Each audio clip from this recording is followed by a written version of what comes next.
This is an interview of Casey Luskin of the Discovery Institute on Fox News. In it, Casey butchers science, reality, and just flat out lies through his teeth to support his primitive views. Now, please note that this is the same clown who felt himself qualified enough to critique a peer-reviewed publication about the evolution of the tetrapod arm without even knowing the names of the major bones of the arm.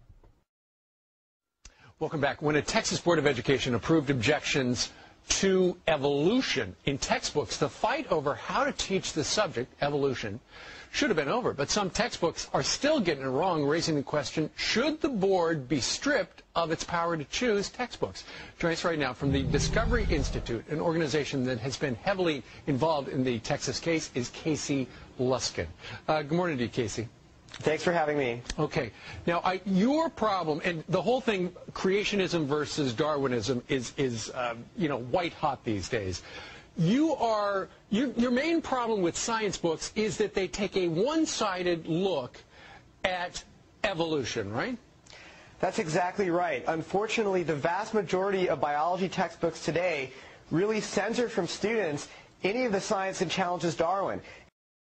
No, Luskin, the science doesn't challenge Darwin. You simply don't understand science and don't understand how factually inept your arguments are. For example, let's take a flat earther who stands up and says, yeah, well, if the earth is really round, then why don't all the Asian people fall off of the bottom? That's exactly what Luskin is doing. He's not understanding the arguments and therefore views the concept, around earth, evolution, as being false because he thinks that he has this big hole. But again, his knowledge is so limited that he doesn't understand that those quote-unquote holes don't really exist. This is not about teaching creationism. This is simply about allowing students to hear about some of the evidence that challenges evolution as well as the evidence that supports it. Right, exactly. Now, and you told me during the break about 100% of the mainstream books get it wrong regarding evolution. And for instance, Haeckel's embryos, how do they get that wrong, all the books? Well, there are biology textbooks in use today that use these drawings of vertebrate embryos, things like chickens and cows and humans. And biologists have known that these drawings were fraudulent for over 100 years. But what these drawings do is they obscure the differences between the early stages of embryos in order to make it look like all these different vertebrate groups share a common ancestor. But we've known for hundreds of years, for decades, that these drawings are fraudulent, and they are still in many textbooks that are used today. And we think that students should be getting, the most accurate and objective evidence for evolution, not these fraudulent drawings. Okay, it's time that we address the creationist favorite, Haeckel's embryos. Okay. It's a well-known fact that organisms, while they're developing, converge during their phylotypic stages to appear very similarly. That's really not disputed. Dolphins and snakes both have leg buds, chickens look like humans, it's a fact, it happens. Now, what Haeckel falsely believed was that a vertebrate organism passed through different stages reflecting its evolution. So, for example, he argued that a human being would pass through a stage where it looked like a fish, then an amphibian, then a reptile, then onto the mammals that we are. He based this belief largely on an assumption that DNA couldn't really change, which, by the way, is a creationist favorite. That DNA had certain constraints, and that the embryo was sort of locked into its developmental course, and that modifications happened in the adult human being, or in the adult animal. We now know this to be false. So what Haeckel did was to exaggerate these similarities to demonstrate his point. So think of a caricature, where the prominent features of a person are made much more prominent. Now, note that Haeckel didn't make any of these characteristics or similarities up. They are really all there in the embryos, and they are very similar. That being said, however, exaggerating them still isn't acceptable in science, which is why Haeckel's embryos are viewed the way they are.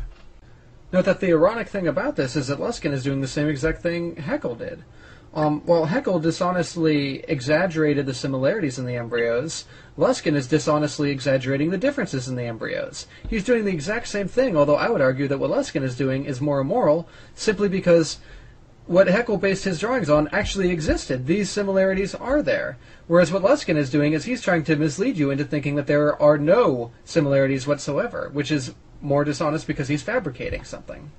Also, for some strange reason, creationists seem to think that Haeckel's embryos are a major source of people accepting evolution, when that's simply not the case. The similarities during development are nowhere near the strongest pieces of evidence supporting evolution, but instead they simply focus on this one thing because that's all that they can grasp at.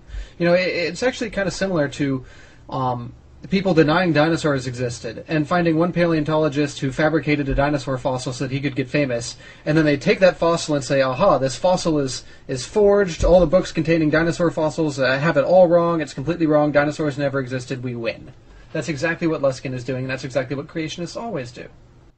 Another example is Darwin's tree of life. I mean, that's what I learned back in the day, but there are holes all punched through that as well.